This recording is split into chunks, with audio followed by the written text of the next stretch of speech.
Hola, hoy les voy a dar un pequeño resumen del nuevo libro de Fujimori, La palabra del chino. Toda la información es estrictamente del libro, no hay otras referencias ni opiniones personales. Fujimori empieza su libro relatando un poco de la historia del Perú y la llegada de sus padres. Nos cuenta que cuando San Martín independizó el Perú, no solucionó el problema de la esclavitud. Muchos esclavos chinos eran vendidos para la mano de obra. Allí es cuando se introdujo el arroz en el Perú. La abolición de la esclavitud culminó en 1850, generando una escasez de mano de obra. Se acudió a buscar trabajadores en la Sierra Norte. Se les hacían firmar contratos a los campesinos sin que sepan leer, y así nació el sistema del enganche. Años después, el futuro presidente Augusto Bustamante Leguía y un agente de una empresa japonesa lograron que el gobierno de Nicolás de Piérola autorizara mediante un decreto supremo la inmigración de trabajadores de Japón. Fue así que los padres de Fujimori llegaron al Perú. En 1936, los inmigrantes japoneses poblaron el sur de Lima. Trabajaban bajo una modalidad de contrato de arrendamiento de tierras entre el hacendado y el agricultor. El alquiler se pagaba con una parte de la cosecha. Sus padres de Fujimori vivían de esta manera. También nos cuenta cómo sus padres escogieron su nombre y lo registraron en la municipalidad de Miraflores, como también en el consulado de Japón. Después pasa a contarnos que su padre emprende el negocio de una reencauchadora de llantas en la avenida Grau. Durante esa época, Japón ataca la isla de Hawái en Estados Unidos, haciendo que Estados Unidos le declare la guerra a Japón. Esto hizo que el Perú, aliado de Estados Unidos, también le declare la guerra a Japón. Los japoneses en el Perú recibieron mucha violencia. Se formó una propaganda contra los japoneses, diciendo que eran espías queriendo colonizar el Perú. Hubieron muchos saqueos a los negocios japoneses. El padre de Fujimori sufrió estos ataques en su negocio. Luego el gobierno prohíbe que los japoneses no tengan bienes, pero el padre de Fujimori compró un volquete para transportar carga y poder seguir trabajando. Tras las bombas nucleares, Japón se rinde. También nos cuenta sus días en el colegio y los varios negocios que sus padres emprendieron, como una ferretería, una frutería y también una florería. Fujimori recibía mucha discriminación por los peruanos y sus compañeros. En las películas se veían siempre a los japoneses como los enemigos. Él no entendía por qué tanta agresividad a los japoneses. En el colegio estatal Fujimori requería que estudie bastante. Aprendió taquigrafía, una manera de escribir más rápida para poder copiar todo lo que el profesor decía. Creciendo aprendió que la discriminación no solo era para los asiáticos, sino para los indígenas de la sierra y la gente de las clases populares. De joven se preparó para ingresar a la Escuela Nacional de Agricultura de La Molina. Estudiaba desde las 4 de la mañana y entró con el primer puesto. La escuela era estatal, pero no gratuita. Tenía que pagar 250 soles mensuales. De todos los estudiantes, habían 4 mujeres que destacaban. Él, con el pensamiento machista, pensaba que la universidad era solo para hombres, pero al ver sus habilidades de sus compañeras, esto le hizo cambiar de idea. A los 18 sacó su licencia de conducir para ayudar con el transporte de los pedidos de la florería. Por esas épocas se hablaba de Fidel Castro y su revolución. Sus compañeros debatían apasionadamente el socialismo. Luego de cumplir su bachiller, se le propuso ejercer la jefatura de prácticas de los cursos de matemáticas. Usó esto para abrir más puertas en la facultad. Por esos años, Fernando Belaúnde Terry nacía como un líder joven, que se hizo conocido por el Manguerazo, un evento donde los policías le echaron agua con presión a manifestantes que él lideraba. También nos cuenta que el comandante de las Fuerzas Armadas arrinconó al presidente Prado y le dijo que renunciara. Él se negó, pero lo retiraron dando el primer golpe de Estado por las Fuerzas Armadas. Fujimori, gracias a su primer puesto en la graduación, le otorgaron una beca de estudios en París. Se preparó para su viaje tomando unas clases de francés. Cuando llegó se dio cuenta de que todos sus compañeros de diferentes países hablaban el francés perfectamente, cosa que a él todavía le costaba. Al regreso al Perú le ofrecieron ocupar una vacante de profesor auxiliar. Por esos entonces los asentamientos humanos se empezaban a desarrollar después de que en 1961 se aprobara la ley de barriadas. Varios partidos de izquierda se desarrollaron en esta época, siguiendo el ejemplo de Fidel Castro.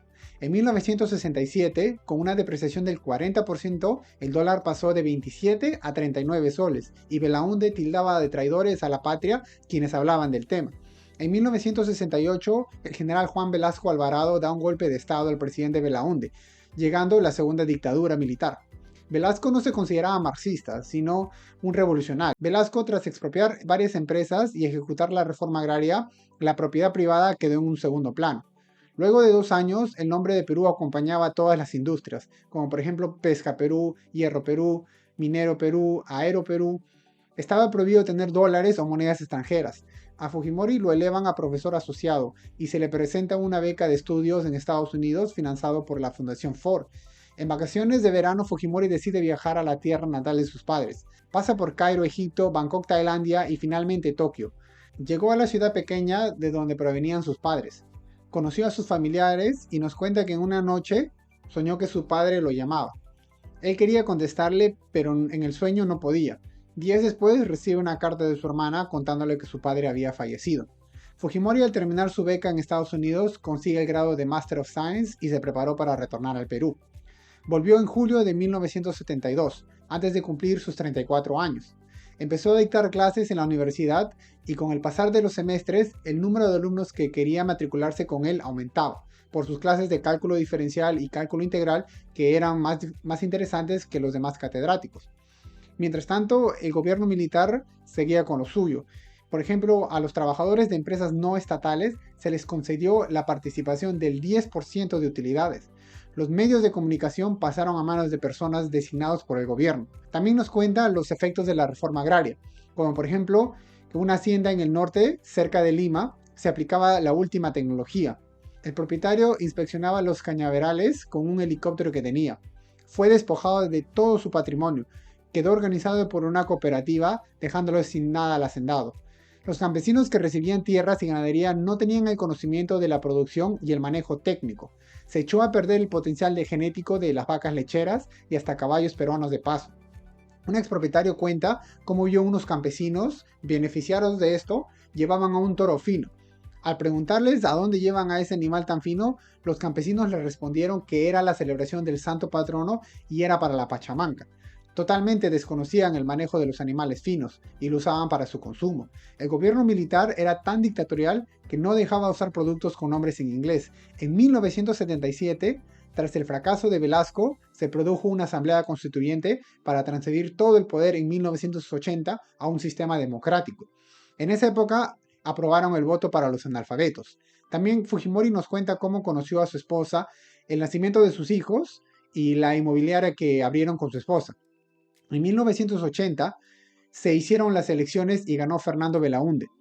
La noche anterior de las votaciones se produjo una voladura en el local de votaciones y la quema de las 11 ánforas en un distrito de Ayacucho. Sendero Luminoso atacaba por primera vez.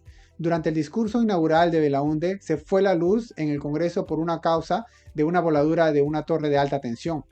También por esa época se encontraban perros colgados. En 1981 hubo un atentado en una comisaría donde se robaron las armas y el gobierno dictaminó estado de emergencia, donde se podía detener a alguien por 15 días. Tras varios atentados en diferentes partes del país tuvieron que poner más distritos en estado de emergencia. La policía creían que los campesinos eran aliados de Sendero, y muchos cayeron inocentemente. No se podía diferenciar entre un campesino y un senderista. Después, en 1982, Sendero produjo el asalto al penal de Huamanga para liberar a todos sus compañeros. También cuenta los juicios populares de Sendero, donde ejecutaban a personas en frente de sus familiares, por ayudar a los policías. Por esas épocas también el Perú sufrió por la corriente del Niño. El gobierno no dio una solución a los problemas, y los peruanos sentían que el país no estaba siendo bien gobernado. Fujimori se preguntaba, ¿alguien tiene que hacer algo? No se sentía la mano del gobierno. Tras todo lo que pasaba en la sierra, mucha gente emigró a Lima, y en el caso de Ayacucho, parecía simbólico cantar el conocido huayno Adiós pueblo de Ayacucho. Fujimori se benefició en esta migración, pudieron vender varios chalets. En 1984 se conoció de una nueva organización terrorista, el Movimiento Revolucionario Tupac Amaru. Atacaron un puesto policial y lo volaron a punta de bombazos. Mientras todo esto pasaba en el Perú, Fujimori logra ser rector de la Universidad Agraria de La Molina. Los militares torturaban a las personas para conseguir información. Los campesinos también veían a los militares como un peligro. Sendero seguía creciendo mientras que el gobierno no lograba ningún progreso. Tras el desastre del gobierno, el Perú estaba endeudado, no podía pagar sus deudas externas, el Perú estaba quebrado. El gobierno de Acción Popular fue un total fracaso.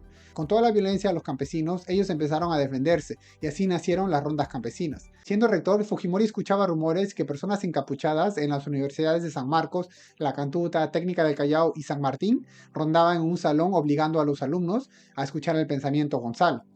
En 1985, Alan García salió como presidente. Fujimori participó en la celebración del tricentenario de la Universidad San Cristóbal de Huamanga, en Ayacucho, donde dio un discurso diciendo que nosotros, los auténticos universitarios, no debemos permitir que se alteren nuestros objetivos. Por eso serán claros en su posición ante los grupos terroristas. Terminó su discurso diciendo: fuera Sendero Luminoso y viva la Universidad Nacional San Cristóbal de Huamanga. Contra todos los pronósticos, los estudiantes dieron una ovación que se hizo escuchar. Alan García por esos años estaticó la banca porque decía que los bancos no les prestaban a los pequeños empresarios y que eso cambiaría si el Estado lo controlaba. Por tantas noticias de muerte, los canales decidieron a solo mostrar un minuto de estas imágenes, y así las personas ignoraban lo que realmente pasaba en el país. Por 1988 ya los alimentos estaban desabastecidos y era difícil para las personas encontrar productos básicos. Para poder controlar la inflación, Alan García dio un shock a la economía que hizo que los productos subieran de precio de la noche a la mañana. Por esas épocas, Fujimori empezó a pensar lanzarse como presidente. Lo consultó con su familia y ellos aceptaron gratamente la nueva noticia. Después se lo comenta a sus colegas de la universidad, pero ellos no eran tan crédulos. Fujimori quería un cambio y así fue que nació el partido Cambio 90. Fujimori tampoco creía que ganaría la presidencia, pero aunque sea tener un asiento en el Congreso. Todas las personas estaban en contra de su candidatura por tener rasgos chinos. Fujimori busca a los evangélicos, que también eran discriminados, para contar con su apoyo. Como rector, Fujimori nos cuenta que tuvo la oportunidad de dar información de su profesión en un canal de televisión del gobierno. Gracias a esto, más adelante, algunas personas en los pueblos lo reconocían y decían: ahí está el chinito del canal. Por esos años también hubo un grupo paramilitar liderado por Rodrigo Franco, que tomaba justicia por sus propias manos. Alan García empezó a imprimir dinero sin control y daban préstamos fácilmente. También se implementa el certificado de exportación. Un empresario que exportaba un producto no tradicional podía ir al gobierno y le pagaban el 10% del costo. Es decir, si un empresario exportaba una computadora ensamblada en Perú con un costo de 1 millón, el gobierno le otorgaba 100.000. Se usaba el dinero que el Perú tenía en reserva para tratar de mantener los precios bajos. Fujimori también nos cuenta que estaba al punto de no poder inscribir su partido. Llegaron el último día y a la hora que ya estaban cerrando las oficinas. Gracias a la insistencia de un colaborador, la persona aceptó los documentos. Sacó un eslogan de honradez, tecnología y trabajo, en ese orden. Para poder financiar su campaña tuvo que vender su carro y la propiedad que tenía. Empezaron a imprimir panfletos de color verde, pero al ver que no era llamativo cambiaron al color naranja. Para su campaña compró una carreta. La idea era jalarlo con un tractor como si fuera un rústico estrado andante. Al salir veía que la gente lo apoyaba. Después pudo conseguir una camioneta que le dieron el nombre del Fujimóvil. Durante su campaña vio que las personas necesitaban de cosas básicas como agua, electricidad, colegios, y prometía que arreglaría todos estos problemas. Estaba dispuesto a recorrer las partes más feas del Perú, cosa que otros candidatos no se atrevían. Fue así que Fujimori fue subiendo en las encuestas, del 2% al 4%, y sus contrincantes empezaban a tenerle miedo. Fue así que el tsunami Fujimori empezó a crecer. Finalmente llega el día de las elecciones y él queda con el segundo puesto. Mario Vargas Llosa lo vio como una derrota porque él pensó que iba a ganar en la primera vuelta. El equipo de Vargas Llosa y los medios de comunicación atacaban a Fujimori y la discriminación se notó. Los campesinos y las personas de clase baja se identificaban con esto. Ellos también se sentían discriminados. Esto se convirtió en los ricos con Vargas Llosa y los pobres con Fujimori. En la segunda vuelta Fujimori sale como el nuevo presidente. En ese año el récord de inflación llegó al más del 400%. No había reservas de dinero y el Perú estaba a punto del abismo. Se juntó con su ministro de Economía y le dijo que tenía que hacer lo que Fujimori dijo que no haría durante toda su campaña: dar un shock a la economía. Se tenía que dejar de imprimir dinero y empezar a pagar las deudas. No había de otra salida. Los ahorros de Intis de todas las personas se esfumaron, los precios se multiplicaron, no había más subsidio y el gobierno dejó de controlar los precios. Puso un impuesto de exportación, tenía que dejar que la economía se estabilice. Él sentía que era lo necesario. Los dólares que las personas tenían ahorradas empezaron a circular. Fujimori dejaría que el mercado estabilice el cambio. En el primer año la inflación bajó, no por mucho, pero era un progreso. En las bóvedas del Banco de Reserva solo habían intis que no valían nada, y llegaban más intis recién impresos. Fujimori se ganó muchos enemigos por hacer estos cambios. El pago de los empleados del Estado también era un problema, porque el gobierno no tenía el dinero para pagarles. Puso varios impuestos para poder conseguir esos fondos. Mucha gente se quedó sin trabajo y varias empresas cerraron, pero no se podía seguir con esta economía ficticia. El vicepresidente de Estados Unidos apoyó al Perú. Estaban asombrados de las decisiones que había tomado Fujimori. Quería que el Perú regrese a la comunidad internacional. El Banco de Reserva pudo conseguir 10 millones de dólares. Era un progreso porque era algo real y no solo dinero impreso. Ya como presidente, nos cuenta que fue a un asentamiento humano de Huaycán y vio que lavaban la ropa en una acequia. Les prometió construir lavaderos. A las 3 semanas ya tenían los lavaderos. Fujimori usaba al ejército para este tipo de cosas, y así se ganaron el cariño de los pobladores. También nos cuenta de las varias obras que logró para que las personas puedan tener cosas básicas. Mientras tanto, el GEIN y la DINCOTE investigaban a los grupos terroristas. Tenía que desarrollar una estrategia contra el terrorismo. Mientras todo esto pasaba, también se generó el problema de Ecuador, por un área que no estaba delineado. Fujimori se dio cuenta que todos los armamentos necesitaban mantenimientos necesarios, y no había presupuesto para este tipo de cosas. Nos cuenta el diálogo con el presidente de Ecuador y cómo soluciona el problema. Uno de sus cambios también fue acabar con el servicio militar obligatorio. No quería que los jóvenes perdieran sus estudios por esta causa, sería voluntario. Muchos de sus opositores en el Congreso querían vacarlo por incapacidad moral, por los cambios que él hacía. Fujimori sentía que no podía trabajar, sus opositores solo querían vacarlo. No entendía por qué tanta oposición. También no les gustaba que Fujimori veía mal que los congresistas recibieran varios beneficios del Estado. También nos cuenta cuando viajó a Estados Unidos con el avión presidencial. Tuvieron que hacer un aterrizaje de emergencia porque el avión necesitaba reparaciones. Era un reflejo de cómo el Perú se estaba desmoronando. En un viaje a Japón, decide que si no lo apoyaban tendría que cerrar el Congreso. También nos cuenta el problema que tenía con su esposa. Ella declaró que las ropas exclusivas que eran donadas se vendían para el beneficio personal, pero Fujimori le aclara que esa ropa exclusiva lo vendían porque la gente no lo iba a usar en un día cotidiano. Con esos fondos se compraban artefactos y se pagaban gastos para los centros de salud que lo necesitaban desesperadamente. Fujimori, al ver que el Congreso no mejoraba, se juntó con el comandante del ejército, el servicio de inteligencia, entre otros, para avisarles que tenía planeado cerrar el Congreso, y decidió que lo mejor sería mudarse al Pentagonito. En 3 meses preparó lo que diría el 5 de abril. Grabó su discurso 1 hora antes que saliera al aire. Sabía que se jugaba todo por el todo. Terminando de grabar, de inmediatamente se fue al cuartel del ejército de San Borja, donde sería su nuevo hogar. Aquí es donde acaba el libro. Supuestamente van a salir más tomos que cuenta el resto de su presidencia. Bueno, eso es todo. No quiero que este video sea tan largo. Les recomiendo que lo lean porque es bastante interesante cómo él relata toda su vida.